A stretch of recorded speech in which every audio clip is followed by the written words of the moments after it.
Social media रे पुणी राज्य सरकार को ऊपर बर्षिले केंद्र मंत्री। खनिज पांठी व्यवस्था को नहीं राज्य सरकार को target करिसेंती Dharmendra.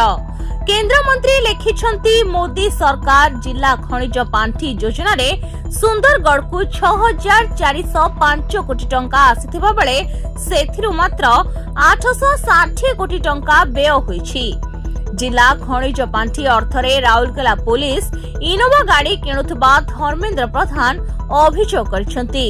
यासो Sundargarh circuit house रो पाचेरी निर्माण हेउथबा बेले लहुणीपड़ा ब्लॉक अंतर्गत बड़ पुराना पांठी पंचायत कपंड ग्राम रे रास्ता निर्माण होई पारु नाही, जेउथपाई ग्रामवासी निजे रास्ता निर्माण करुछंती, जहा क्षोभ और परितापर विषय बोली केंद्र मंत्री कहिसंती। सेबडे सरकार तथा जिला प्रशासन निज दायित्व ओहरि जिबा केते दूर जुक्ति जुक्त बोली प्रश्न करिसंती Dharmendra Pradhan. Bureau report, Dinalipi live.